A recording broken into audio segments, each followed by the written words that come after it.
Hi, it's Dwyer, gamblersadvisory.com, dwyervip.com. Remember, the opinion you should follow should be your own. Just consider this video to be a second opinion from a complete stranger online. Now, let me just say, the problem with greatness, right, and it is a problem, is that when you see greatness long enough, right, you start to take it for granted. You don't realize how mind-blowingly unique the performance is that you're seeing. So, I'm a longtime NBA fan. Michael Jordan was around so long that when Jordan showed up at an NBA All-Star game and threw down a triple-double, think about it. He's not in the whole game. He throws down a triple-double, right? He literally was the star of stars.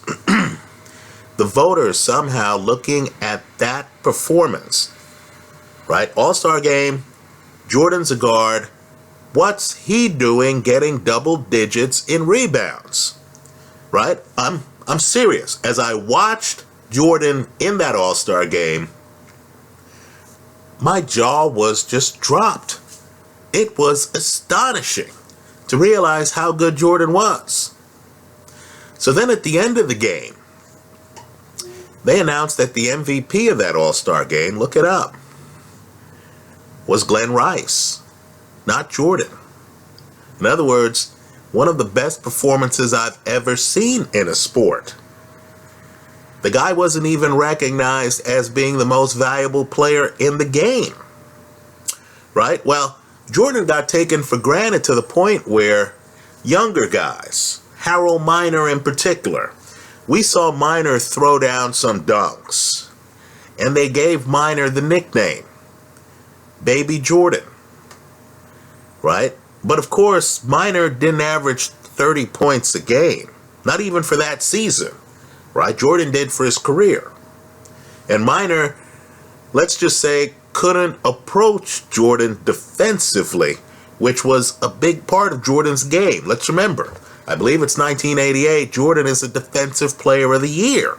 Forget the offense, right? So we started taking him for granted to the point where we thought there were other people around who could step on the court and legitimately be Baby Jordan and, you know, would have games as good as Jordan's triple-double,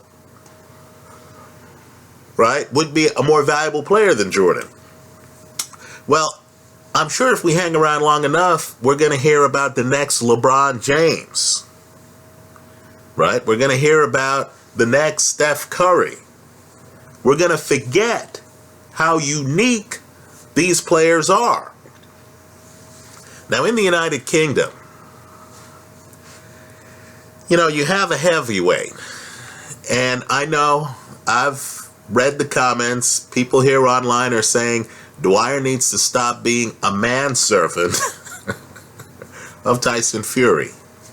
But you have a heavyweight who really was on the verge of establishing his greatness. In other words, the guy already was a great fighter, but he was at the start of a heavyweight reign that could have had all of us scratching our heads saying, my goodness, this guy is one of the best heavyweight champions. Certainly one of the best of the last decade or so, right? You know, well, Tyson Fury's facing a hard battle. It might be the hardest battle of all, right? Because, you know, he's facing the challenge of wondering whether or not being heavyweight champion is for him, right? He's also facing a huge challenge in terms of drug use, right? Cocaine is that mistress you can't leave, right? I think we've all had some friends who, you know, got seduced by cocaine, right? I'm just telling you, It's the mistress you really can't leave. You know you should. You have the wife and kids the rest of your life, right? You think to yourself, in a moment of weakness, I got back with this mistress or ex-girlfriend. It's not going to happen again. And then it happens again and again and again. Folks, in my other life, I'm a divorce attorney. I talk with many guys who have had many problems, as you can imagine, right? They're open with me and talking about it. Let's just say cocaine use, just like having that mistress who you can't leave for whatever reason, right? You tell yourself, hey, I don't love her, I don't need her. But then there are those times where you're with her. You made the decision to be with her. Tyson Fury might never get back in the saddle in the sport of boxing. But just to understand where he was, why he beat Klitschko, why we should not be confusing heavyweights like Anthony Joshua with Tyson Fury. In other words, in a sentence, I view Wladimir Klitschko against Anthony Joshua as a mismatch. Right? In my opinion, Klitschko has the far greater chance of winning the fight. I would even give Klitschko the far greater chance of scoring the knockout. Right? The bet I'd recommend there is Wladimir Klitschko to win the fight. I'd hedge it with some on Joshua by KO. But I'd be the most shocked man watching the fight if Joshua gets the KO. And I consider Joshua to have a big punch, right? Let's understand who Wladimir Klitschko is. I believe this is a guy who enjoyed being heavyweight champion, who, rather than pick a belt that he was going to be able to keep and fight easy opposition, decided that he wanted to unify the title. He wanted to be a belt collector. Right? Think about that personality. Right? Rather than avoid mandatories, this is a guy who, decided, okay, I'll take on unbeaten Kubrat Pulev. You know what? I'll take on unbeaten Tyson Fury. Right? People say Tony Thompson gave me a hard time the first time. I'm one of them. I'll take on Tony Thompson in a rematch years later, when Tony's back as the mandatory contender. This guy's not vacating belts. I think Wladimir Klitschko views being the heavyweight champion as a calling. Right? Not as part of a business deal. I don't believe this is a guy who would want the belt if he knew in his heart that he couldn't beat two other guys in the division. Right? If there's one other guy in the division he thought he'd have a problem beating, I think Klitschko's personality type is a type where he'd schedule the fight. Because, as they say, he'd need to know. Right? So Klitschko doesn't have a belt right now because he fought the best heavyweight on the planet. Make no mistake, that's Tyson Fury. Right? He fought the best heavyweight on the planet. I believe early in that fight, he understood that Fury was a superior talent. I'm sure looking at films preparing for the fight, he and his team, right? Isn't one of his trainers Jonathan Banks heavyweight? He and his team looked at the film and must have thought, is the guy this good? Then when he was in the ring, he realized, you know what, the guy is this good. He was paralyzed in the ring. Didn't open up because he knew what that would cost him. Let's get back to Tyson Fury. Let's talk about what Tyson Fury was able to do to beat Klitschko and why Anthony Joshua can't do it. First, Tyson Fury has a developed back foot game. There are going to be times in life where you can't be the running back. You can't be the bull in the china shop. There are going to be times where you're going to walk in a room and realize you can't be alpha, you need to be beta. Right? You can't be Fred Astaire going forward. Rather, you have to match Fred Astaire going backwards and be Ginger Rogers. Tyson Fury has a developed back foot game. What that means is Tyson Fury can back away from guys like Klitschko without running away. He can back away from Klitschko, have Klitschko running into punches. He doesn't have to be on his front foot to win rounds. Right? He knows how to stick a jab, back up. He doesn't have to go for the knockout to win rounds. Right? Anthony Joshua does not have a developed back foot game. There's no Joshua fight where the other guy is hunting him down for rounds. And Joshua's letting the other guy chase him while Joshua banks the rounds. Right? There's no fight like that, folks. None. Let me point out, too, guys with back foot games, if you want to see really brilliant back footwork by a guy with a fast-handed, aggressive opponent in his face the entire fight, losing round after round, I encourage you to look at the fight that took place in Texas between Hall of Famer, right? To me, all he has to do is become eligible for the Hall of Fame.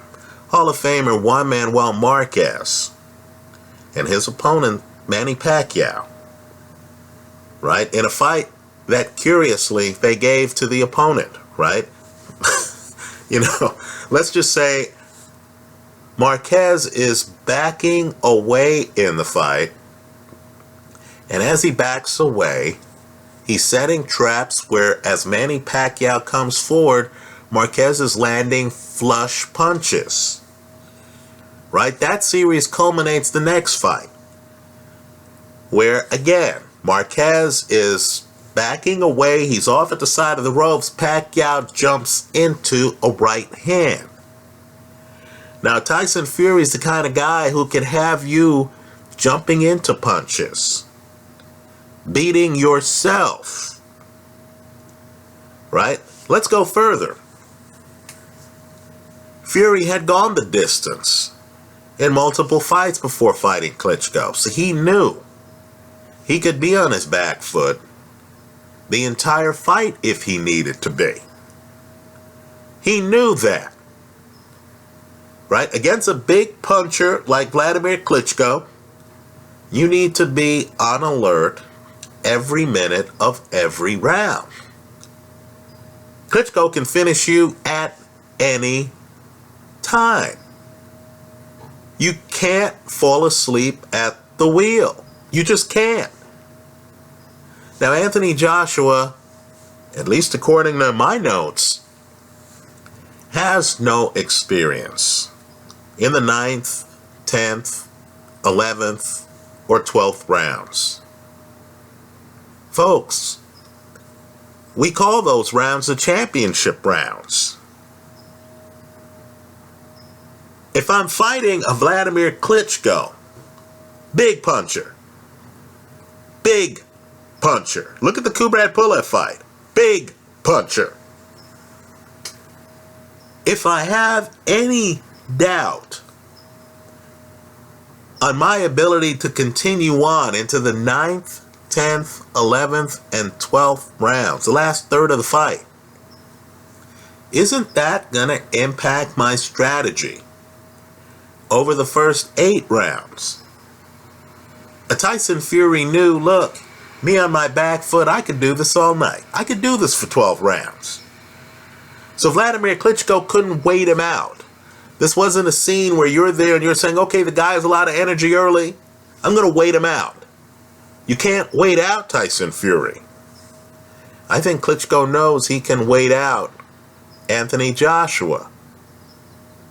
Right? Joshua's going to have to be closer to the pocket than Tyson Fury was, because Joshua can't fight backing up.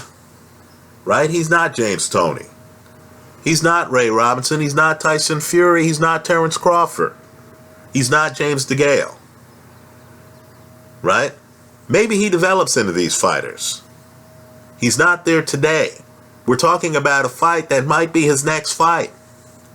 He doesn't have the back foot game to fight Tyson Fury. He doesn't have the proven ability to have a strategy like a back foot game for 12 rounds. Let's talk about something else too. You know, life, it's not just about knowing what to do. It's having the ability to do it. Right? I could know proper technique on how to run a 100-meter race. Hell, if I don't have Usain Bolt's talent, he's going to beat me, even though he's a slow starter out the blocks. Right? Tyson Fury has the foot speed to be on his back foot against Wladimir Klitschko. Right? Anthony Joshua doesn't. Let's talk about something else too. When you're a young guy and you're close to the pocket and you're hitting people and they're falling down, and refs are jumping in and saying, "Wow, dude, I don't think you can continue," and you're winning fights by KO. Right? You don't really develop the skills to use length. Right? You've heard me use the phrase, seems to be the most popular phrase I've used here online for some reason, mid-range hookers. Right? You've heard me use the phrase mid-range hookers. That's for guys who are mid-range. If you're going to fight Wladimir Klitschko, you can't be a mid-range guy. Right? You have to nibble, just like in the big leagues in baseball. You can't be the fastball pitcher who just throws it right down the middle of the plate. You've got to hit corners, right? These are big league hitters you're going up against. Against Wladimir Klitschko, you have to be able to fight at long range. Right? You have to. All I'm saying here, as well as short range. Right? Not enough short range guys have fought Wladimir Klitschko. Povetkin tried to go short range. Klitschko tucked him under an arm. Well, Tyson Fury can fight at long range. Fury has a great jab, doesn't he? Apart from backing up and stuff, Fury doesn't have to back up. He can literally sprout roots and fight you from long range. What's the Anthony Joshua fight where he is in against an opponent with a pulse? By the way, that already cuts down Joshua fights to what, 1 or 2? He's in against an opponent with a pulse who's actually there trying to win the fight. And Joshua is at long range by design and is staying at long range for a protracted period of time. I'm not talking about 2 right hands against Charles Martin. I'm talking about a fight where you're seeing Joshua and you're saying, you know what, this opponent is a live opponent. And Joshua, by design, decides, you know what, because this is what fighters do, right? At least the great ones. They say, you know what, I'm going to fight this way for these rounds. Because at this moment, this plays into my bigger strategy. Right? Where's the fight where Anthony Joshua decides, you know what, I'm going to be long range. I'm going to shoot a jab. I'm going to stay outside. I'm going to shoot a jab. I'm going to have this guy realize that he can't wait for me to be mid-range. That if he's waiting for me to be within his wheelhouse, he's going to lose round after round. Fury's so good that Fury has a good left jab. Fury has a good right jab. He's ambidextrous. Understand, the ambidexterity allowed him to get out of the way of Wladimir Klitschko's jab. Right? If you can't get out of the way of Wladimir Klitschko's jab, simply put, you lose the fight. Right? This is Klitschko post Corey Sanders. If he comes out and he's hitting you in the face with that jab early, and you have no answers, you can't say, you know what, let me go southpaw. This way I can see the jab better and I can duck away from it, and he'll have to worry about my right jab. If you can't do that, you're going to be in trouble. Now, Klitschko has a great jab, so he can fight outside. Not Klitschko, but, well, Klitschko does have a great jab, but Fury has a great jab. He can fight outside. And he can alter the jab, and he can alter his stance, so he's a southpaw. Anthony Joshua can't do that. Right? He's not ambidextrous like Tyson Fury. You're talking about a completely different level of talent, skills, experience, aren't you? You know, so let me say this too. Fury, you didn't see it when he fought Klitschko. But Fury has an inside game. Right? If the fight reached the point where Fury had to step deep in the pocket and had to bully Wladimir Klitschko, let's say he's outside and Klitschko's still reaching him.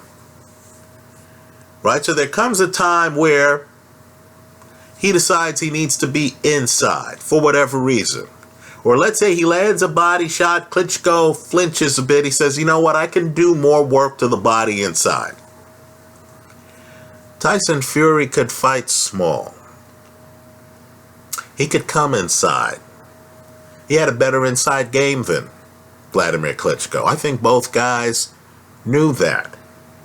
I thought in the rematch the inside game was going to be part of his attack.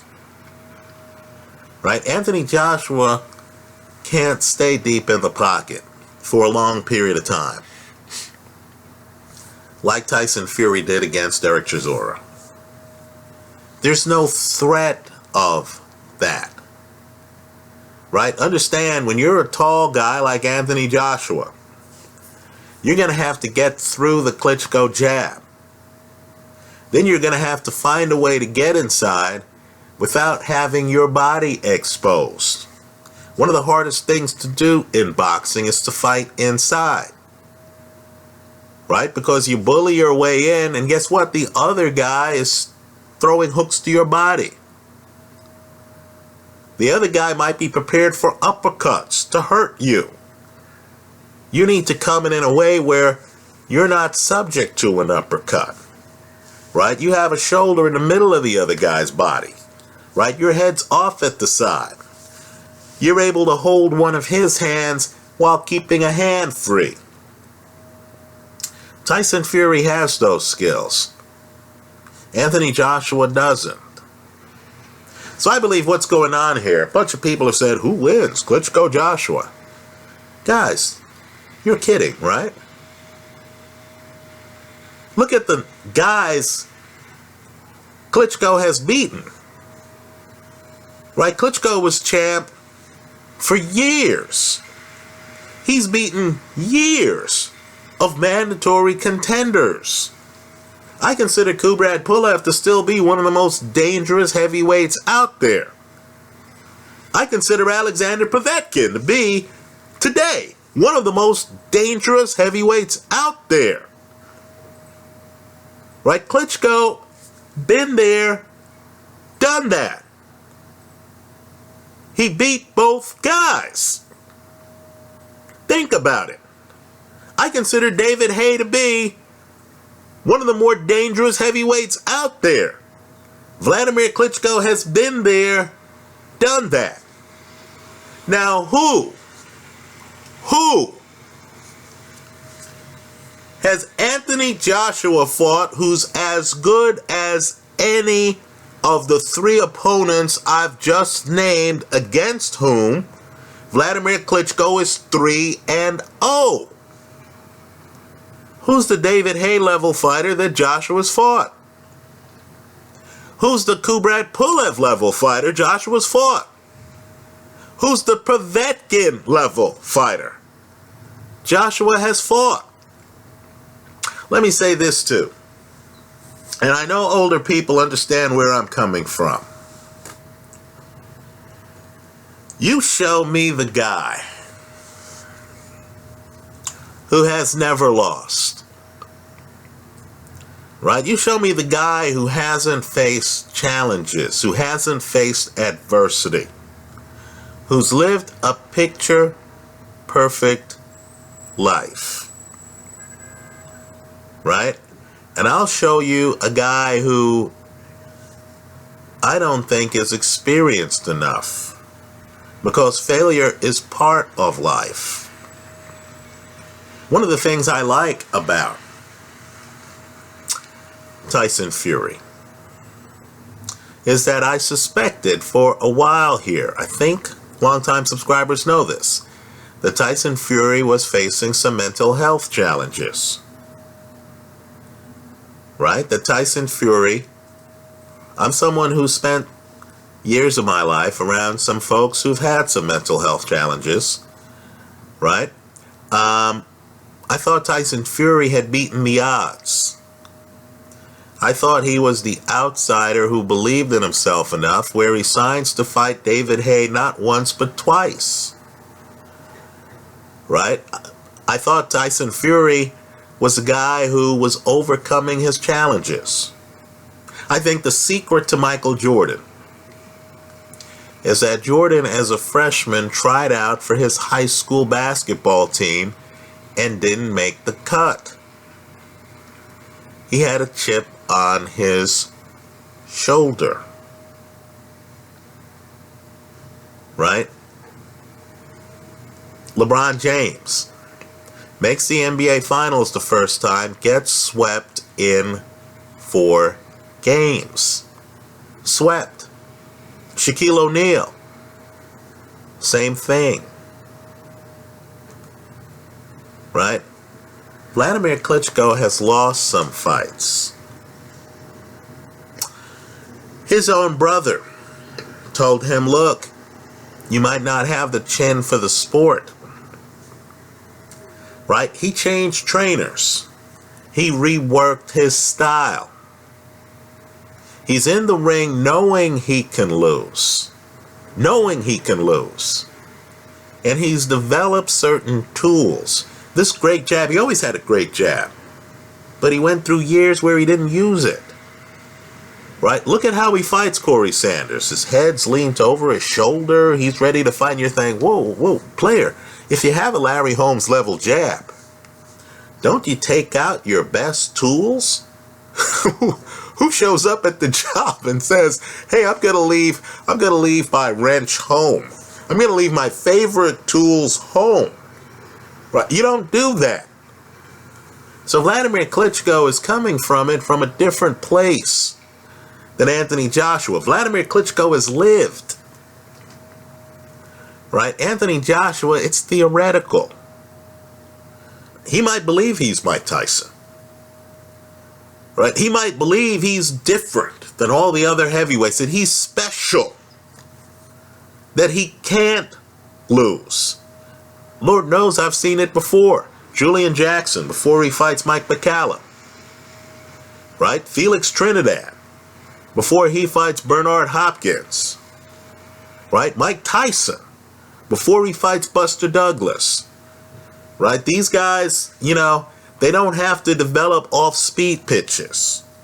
They don't have to develop the things that guys who understand their mortality develop. So no, I don't think this fight is close. I'd expect Klitschko to dominate. I personally would be surprised if Klitschko didn't put Joshua on the canvas. By Wladimir Klitschko standards, Joshua is one of the more greener opponents he will have faced. Don't be blinded by the title. I know how that works, right? You hear, oh, this guy's heavyweight champion. It just blinds you, right? You can't even see into the guy's fights. You're like, oh, he's the champ. He's the champ, right? You don't even think hard enough to say, well, wow, who, yeah, who has he fought to get there? There's no equivalency between Joshua's title and the titles held by Wladimir Klitschko. None. Right? As I've said, there are a host of heavyweights out there who I'm sure want a rematch with Klitschko, who realize they could have done things differently against Klitschko, but who also have to concede, as Kubrat Pulev does, as David Haye does, that they lost to Klitschko. Right? Let me close by saying this, and just so everyone's clear here, I like Klitschko to win. I think Klitschko wins. I am going to hedge the play a little bit with some on Joshua by KO. Why? Because Joshua has one-punch knockout power. Let me say this too. Don't fall for the politics of boxing. Right? We're here trying to just pick what's going to happen. Play probabilities. Try to set up some hedge so that gamblers profit. That's my agenda. Right? Now, David Haye, and I have profound respect for David Haye, but David Haye is saying that Joshua destroys Klitschko. Right? Always view with suspicion